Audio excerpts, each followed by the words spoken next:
सिंदूर तिलकित भाल कवि नागार्जुन की प्रसिद्ध कविता।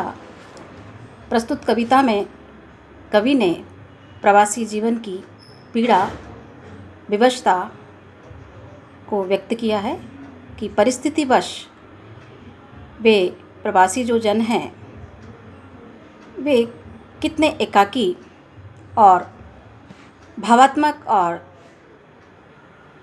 सामाजिक स्तर पर कितना अलग थलग महसूस करते हैं जब वे परिस्थितिवश कहीं दूर अपने देश, अपने प्रदेश, अपने गांव और जनपद से दूर चले जाते हैं।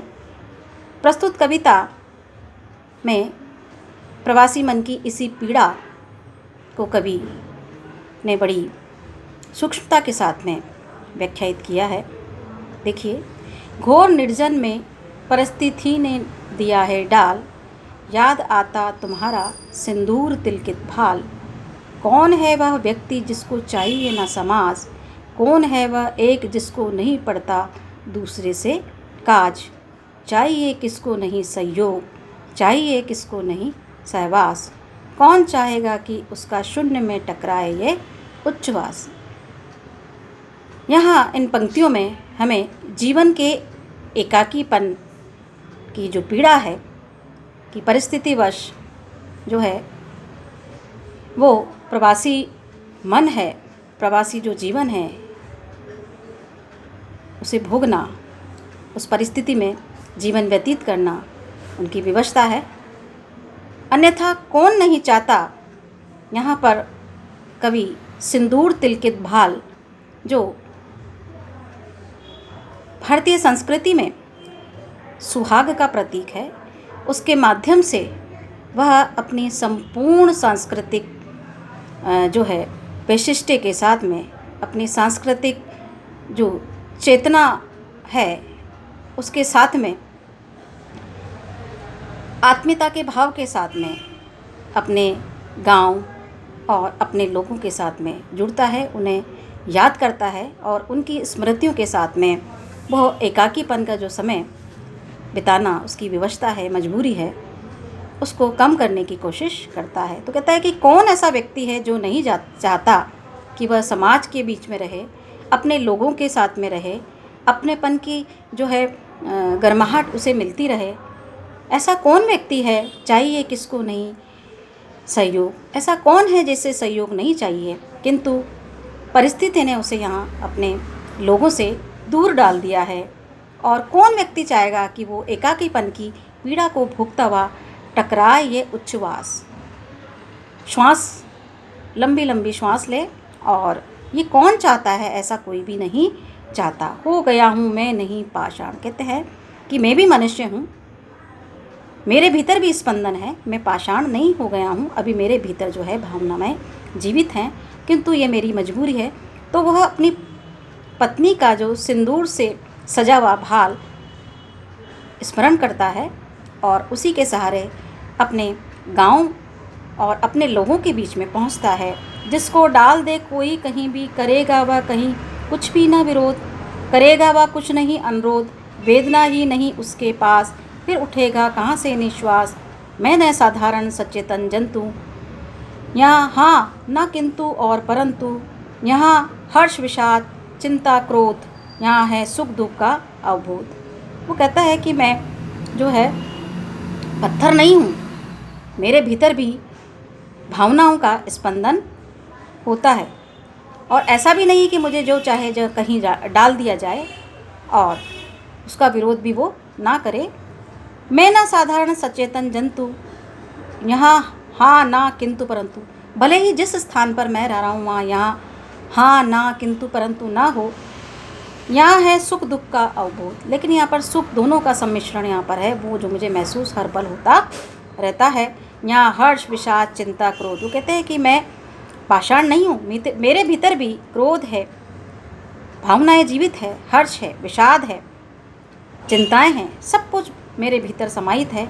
यहाँ है प्रत्यक्ष और अनुमान, अनुमान भी है, और यहाँ स्मृति विस्मृतियों सभी के साथ तभी तो तुम यहाँ। तो मैं, वो कहता है कि मैं पत्थर नहीं हो गया हूँ प्रवासी होने के कारण या अपने लोगों से दूर जाने विवश हो गया हूँ मैं, भले परिस्थितिवश मुझे दूर जाना पड़ा है, अपने लोगों से दूर जाना पड़ा है, यही पीड़ा उसके मन में साल रही। तो कहता है कि इसका मतलब ये नहीं है कि मैं सबसे अलग हो गया हूँ, सबसे कट गया हूँ, या मेरी जो है भावनाएं भी मृत पाए हो गई है, ऐसा नहीं है। मैं भावात्मक रूप से आज भी इन सब से जुड़ा हूँ। और कवि यहाँ पर प्राकृतिक जो है दृश्य है, गांव की जो माटी की गंध है उसके साथ लगाव महसूस करता है, और एक एक करके अपने गांव को, वहाँ के परिवेश के, वहाँ के जो लोग हैं, वहाँ की जो संस्कृति है, उनको याद करता है। उन स्मृतियों के सहारे वो देखिए क्या कहता है कि तभी तो तुम याद आती प्राण, हो गया हूँ मैं नहीं पार। तो अपनी पत्नी से बोलता है कि तभी तो तुम्हारा सिंदूर से सजा हुआ जो भाल है वो मुझे रह रह करके स्मरण होता है,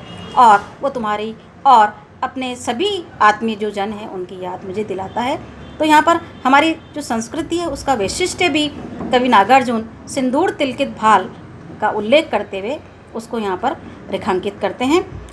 याद आते स्वजन जिनके स्नेह से भीगी अमृतमय आँख, स्मृति विहंगम की कभी न थकने देगी पाँख, याद आता मुझे अपना वो तरु। वो अपने तरु उन्हीं गाँव को याद करते हुए कहते हैं कि मुझे स्नेह से भीगी उनकी सब जो ग्रामवासी है उन सब की जो है स्नेह भीगी जो है आँखें मुझे आज भी याद आती है। वो स्मृतियों का जो विहंगम दृश्य है मेरे समक्ष जो है। और याद आती लीचियाँ वे आम, याद आते मुझे मिथिला के रुचिर भूभाग, याद आते धान, याद आते कमल कुमुदी और ताल बखान, याद आते शस्य श्यामल जनपदों के रूप गुण अनुसार ही रखे गए वे नाम, याद आते वेणुवन वे नीलिमा के नीले अति बरा। अब यहाँ पर कभी एक करके अपने जनपद, उनके गांव के नाम स्मरण करता है। वहाँ उगी हुई जो फल हैं, लीचियाँ हैं, वहाँ का जो प्राकृतिक जो संपदा है उसको एक एक करके स्मरण करता है। देखिए कि लीचियाँ हैं, वहाँ आम हैं, मिथिला के रुचिर भूभाग हैं, धान के खेत हैं, कमल है, कुमुदनी है, उनसे भरे हुए ताल तलैयाँ हैं। याद आते श्यामल जनपदों के नाम, जो उनके रूप गुण इनके अनुसार उन जनपदों के जो नाम रखे गए हैं वो सब उसको एक एक करके स्मरण हो आते हैं। और वो इस एकाकीपन की जो पीड़ा भोग रहा है उसमें ये जो स्मृतियाँ हैं उसको आनंद की अनुभूति, सुखद आनंद की अनुभूति कराती है। क्या कहते हैं वो?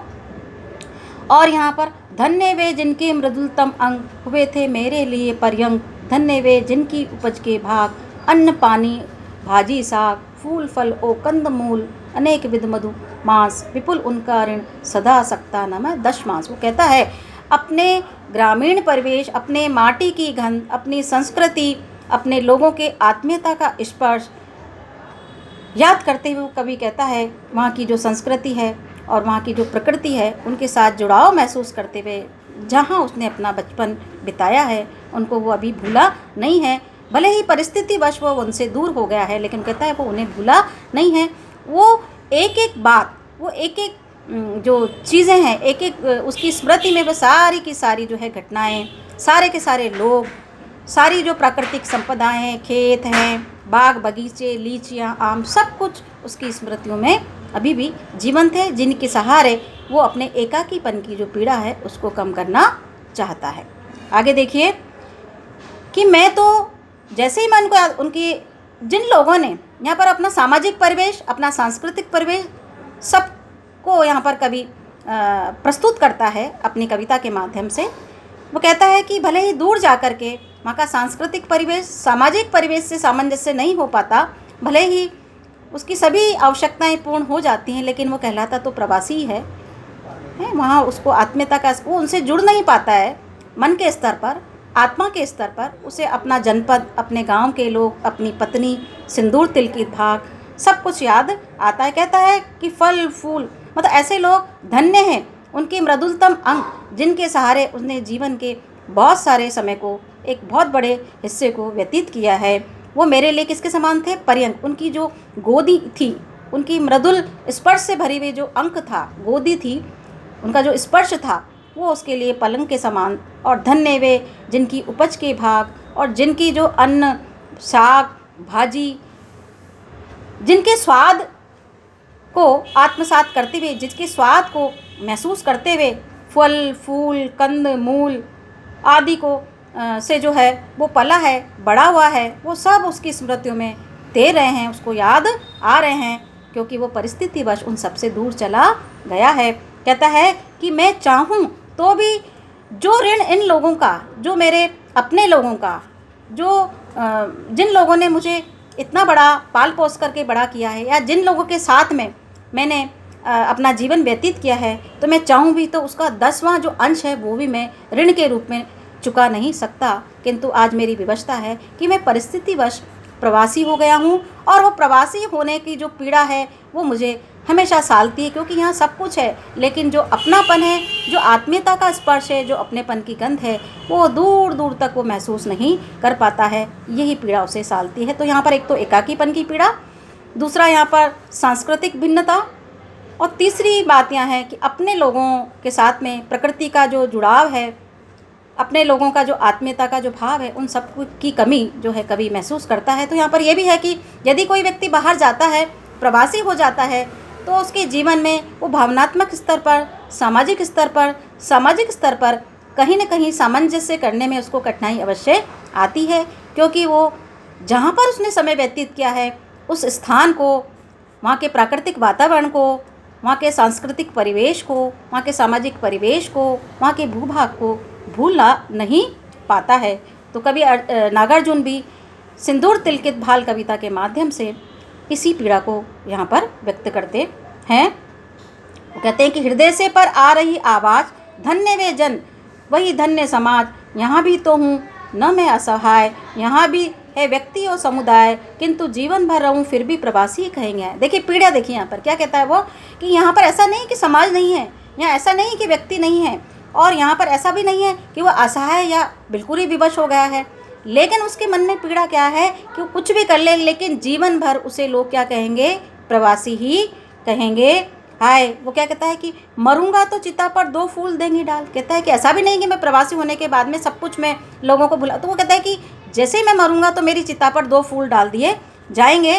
प्रवासी भले ही हूँ, लेकिन वो लोग अपनी सामाजिकता का निर्वहन अवश्य करेंगे, लेकिन उसके मन की पीड़ा देखिए क्या कहते हैं, समय चलता जाएगा निर्बाध अपनी चाल, समय अपनी गति से, क्योंकि समय किसी के रोके रुकता है क्या भला, समय निर्बाध गति से आगे बढ़ता जाएगा। सुनोगी तुम तो उठेगी हूँ, मैं रहूँगा सामने तस्वीर में प्रमुख। वो कहता है कि एक दिन ऐसा आएगा कि जब मैं तस्वीर में मूक होकर के तुम्हारे समक्ष आऊँगा, और सांदे नभ में पश्चिमांत समान लालिमा का जब करुण आख्यान सुना करता हूँ, सुमुखी उस काल याद आता तुम्हारा सिंदूर तिलकित भाल। कहता है कि मन की पीड़ा देखिए कि हो सकता है मैं कभी रहूँ ना रहूँ, इसलिए मुझे रह करके तुम्हारा सिंदूर तिलकित भाल याद आता है, कि जो कि हमारे यहाँ पर हमारे संस्कृति की जो एक वैशिष्ट्य है, जहाँ सुहाग का प्रतीक माना जाता है, कि हो सकता है कि कभी तस्वीर में तुम मुझे मूक रूप में देखो, क्योंकि मेरी पीड़ा है, मेरी विवशता है, परिस्थितिवश में क्या तुम सबसे, अपने लोगों से दूर चला गया हूँ। और जैसे ही सांदे वेला में सूर्यास्त जब होता है, तो उसके जो लालिमापूर्ण जो सूर्य है, जो अस्ताचल की ओर जाता हुआ जो सूर्य है, उसकी जो लालिमा दिखाई देती है, उसी प्रकार से तुम्हारा सिंदूर तिलकित भाल मुझे यहाँ पर रह करके स्मरण हो आ रहा है। सुना करता हूँ सुमुखी उस काल, सुमुखी है सुंदर मुखी, वो अपनी पत्नी के लिए यहाँ पर संबोधन है। कहता है कि उस काल, उस समय, जैसे सूर्यास्त का समय होता है, उसके एकाकीपन की पीड़ा और अधिक बढ़ जाती है प्रवासी होने के कारण, जहाँ पर दूर दूर तक सब कुछ तो है, लेकिन अपना कोई नहीं है। वो अपनेपन की गंध जो उसे मिलनी चाहिए, या जिसका स्पर्श उसे जीवन प्रदान करता है, उस स्पर्श, उस गंध से वो दूर है, उस आत्मीयता की भाव से वो बिल्कुल दूर है।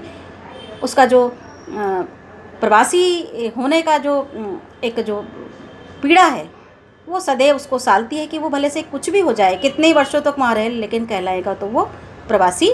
सुना करता हूँ सुमुखी उस काल, याद आता तुम्हारा सिंदूर तिलकित भाल। कहता है कि जब ऐसा समय आता है तो मुझे रह करके तुम्हारा सिंदूर से सजा हुआ वो तिलकित भाल स्मरण होता है।